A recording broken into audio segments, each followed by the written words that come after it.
Salam sejahtera kepada semua ahli panel dan rakan-rakan sekalian. Saya Lim Siok Ling daripada Fakulti Pendidikan Universiti Kebangsaan Malaysia.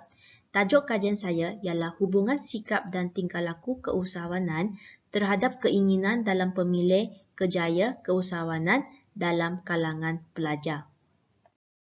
Sebab saya memilih tajuk ini adalah bidang keusahawanan merupakan salah satu bidang yang paling berkesan untuk menangani cabaran ekonomi, sosial dan persekitaran negara dengan mewujudkan pelbagai peluang pekerjaan yang baru dan bertindak balas terhadap perubahan persekitaran. Dalam abad ke-21, keusahawanan telah menjadi komponen penting dalam pembangunan ekonomi, produktiviti, inovasi dan prospek pekerjaan dalam negara. Iaitu kita dapat tengok sikap dan tingkah laku pelajar terhadap bidang keusahawanan memainkan peranan penting dalam bidang keusahawanan. Seterusnya, kebelakangan kajian ini, kita dapat tengok apabila mereka juga menegaskan bahawa terhadap korelasi antara pendidikan keusahawanan dengan pengembangan kejaya keusahawanan. Dasar dan rancangan pembangunan keusahawanan telah dilaksanakan. Namun masih terdapat segelintir pelajar yang percaya bahawa bidang keusahawanan tidak dapat menjamin masa depan yang cerah. Malah mereka lebih rela memilih untuk mencari rezeki dengan bekerja berbanding memulakan perniagaan. Laporan pengesanan graduan TVET 2000 mendapati 72.8% graduan iaitu 1,893 orang masih belum bekerja dan sedang mencari pekerjaan. Peratus yang semakin tinggi menimbulkan persoalan bagaimana sikap dan tingkah laku pelajar berkaitan dengan pilihan kejayaan keusahawanan mereka. Ini adalah tujuan kajian saya, menilai sikap dan tingkah laku pelajar di UKM terhadap keinginan dalam pemilihan kejaya keusahawanan. Okey, kita masuk dalam tinjauan literatur. Usahawan merupakan seseorang individu yang melibatkan diri dalam proses mengenal pasti pasaran, kehendak pasaran dan mengambil peluang daripada kehendak ke pembentukan peluang perniagaan. Dengan menjalankan perniagaan yang melibatkan peluang pekerjaan yang boleh membantu mencipta kekayaan diri sendiri dan orang lain. Manakala pula keusahawanan ditarifkan sebagai proses mencari dan mengambil peluang-peluang di pasaran dengan memperuntukkan masa dan usaha yang diperlukan dalam masa yang agak panjang. Jika usahawan tertumpu kepada sifat seseorang individu, keusahawanan pula tertumpu kepada proses tindakan seseorang usahawan yang melibatkan sikap dan tingkah laku terhadap keusahawanan. Ini adalah usaha Kementerian Pendidikan Tinggi KPT Malaysia dalam mengembangkan keusahawanan pada 2021. KPT melancarkan pelaksanaan Pelan Tindakan Keusahawanan 2030. Tiga teras utama Pelan Tindakan ialah di atas di sini. Memantap ekosistem keusahawanan yang sinertik dan holistik. Memperkasakan jaringan keusahawanan berimpak tinggi dan menekankan kepada keusahawanan yang berteraskan inovasi dan teknologi. Seterusnya kita masuk dalam sikap dan tingkah laku. Sikap terhadap suatu kelakuan menjadi faktor pertimbangan kelakuan pelajar untuk memberi sikap yang positif atau negatif. Sikap adalah satu gejala psikologi yang tidak dapat dilihat secara keseluruhan. Sikap hanya dapat dilihat melalui perlakuan yang ditunjuk tetapi segala yang tersirat di dalam diri individu itu sebagai dorongannya untuk bertindak dan melakukan sesuatu. Sikap mempunyai dua arahan iaitu direction dan darjah iaitu intensity. Manakala tingkah laku pula merupakan perbuatan yang dilakukan dan dipercakapkan oleh seseorang pelajar. Menurut kajian Mutter-Birch 2001, tingkah laku pelajar boleh mempengaruhi dan dipengaruhi menerusi peristiwa yang berlaku di persekitaran dan pengalaman yang dilalui olehnya. Selepas mempengaruhi atau dipengaruhi, perubahan tingkah laku akan ditunjukkan sama ada secara terang-terangan atau secara berselindung yang juga bergantung kepada peristiwa yang dihadapi oleh pelajar. Tingkah laku yang ditunjukkan secara terang-terangan akan dicatat dalam kajian ini. Tingkah laku keusahawanan merupakan tindakan keusahawanan pelajar yang dilakukan dalam pemilihan kerjaya dalam bidang keusahawanan. Ini adalah objektif kajian saya mengenal pasti tahap sikap dan tingkah laku pelajar dalam bidang keusahawanan. Kedua ialah mengukur sama ada wujud perbezaan antara pemilihan kerjaya keusahawanan mengikut jantina. 3. Menguji hubungan antara tahap sikap dan tingkah laku terhadap pemilihan dalam kerjaya keusahawanan pelajar. Seterusnya, metodologi. Kajian ini mengaplikasi kaedah kuantitatif dengan menggunakan soal selidik sebagai media kajian. Kajian ini menggunakan teknik persempelan rawak mudah menentukan sampel kajian ini. Kajian ini menggunakan set soal selidik sebanyak 25 item yang dibagi kepada 3 bahagian.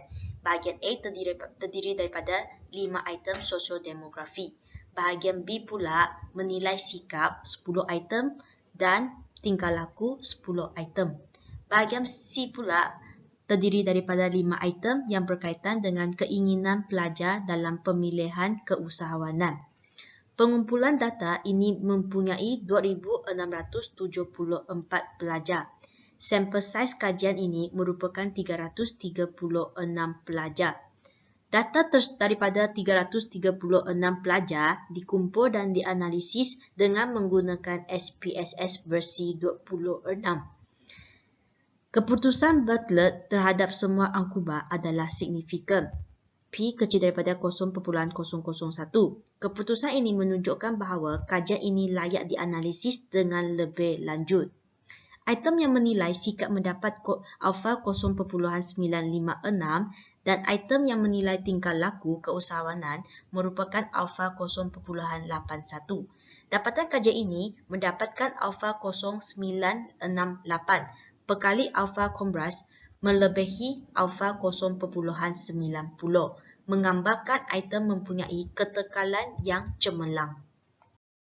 Dapatan dan perbincangan. Pertama sekali, sosiodemografik pelajar.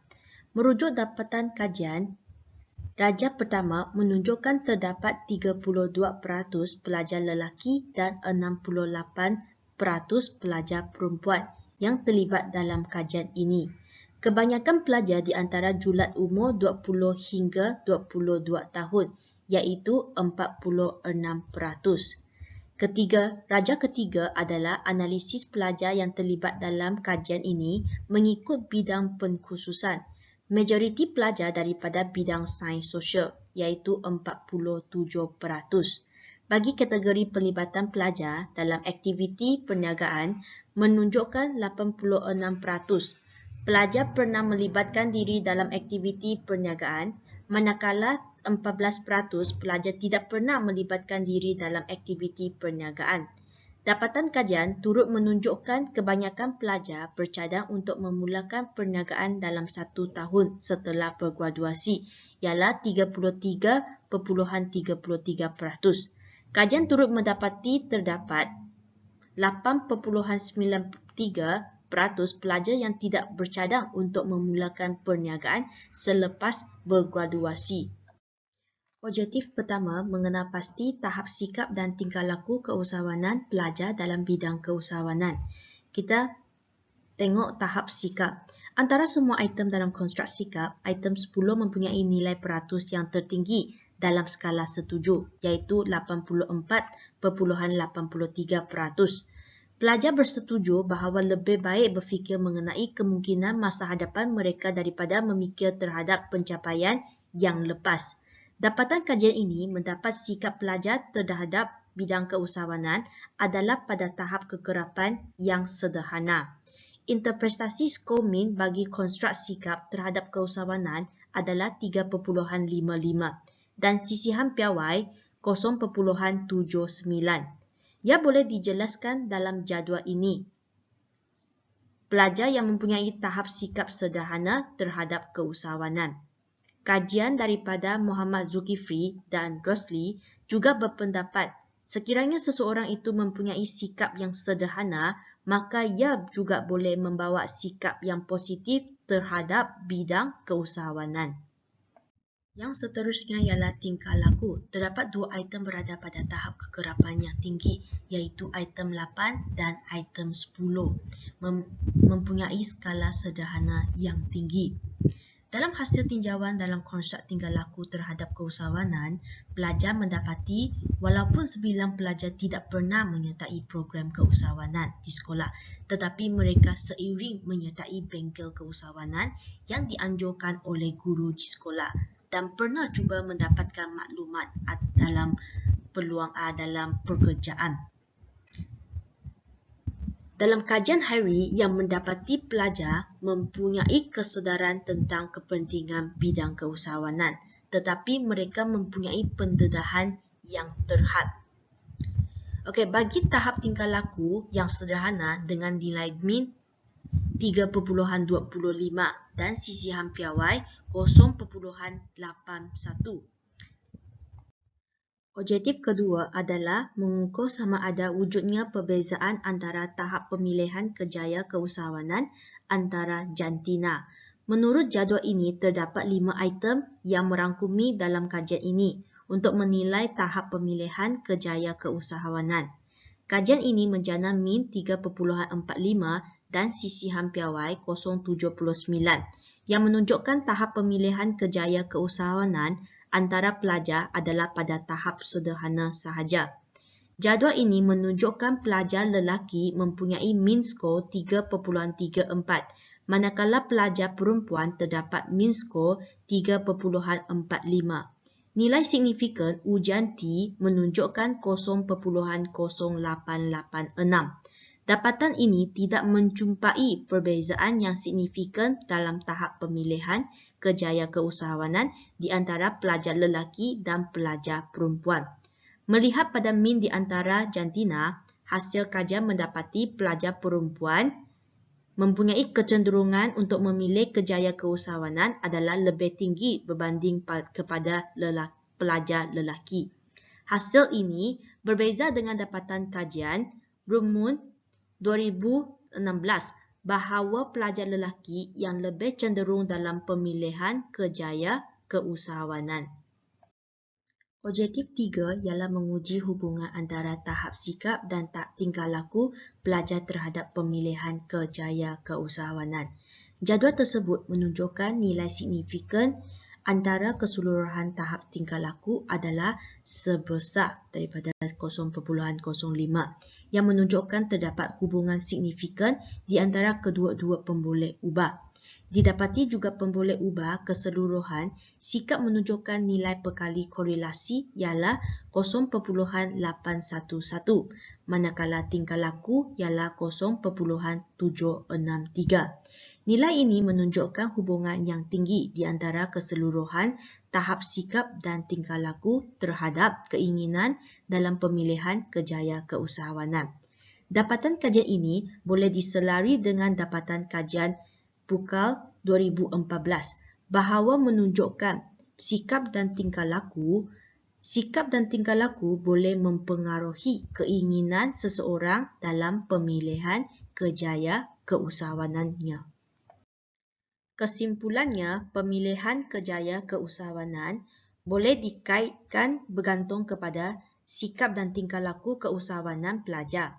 Hubungan ini harus dilihat dari proaktif yang boleh membantu pelajar untuk bersedia menghadapi risiko yang berkemungkinan dihadapi dalam kehidupan hari ini. Pelajar digalakkan untuk menjadi lebih aktif dan mengambil bahagian dalam aktiviti perniagaan. Pelajar boleh mengambil bahagian dengan menggunakan ilmu keusahawanan yang telah dipelajari, bukan melantik aktiviti perniagaan secara teori sahaja. Jadi, semua pihak yang berkenaan, terutamanya pendidikan keusahawanan, haruslah memberi perhatian yang lebih aktif kepada pembentukan sikap positif dan tingkah laku pelajar terhadap kejayaan keusahawanan. Ini adalah rujukan pada pembentangan hari ini. Sekian, terima kasih.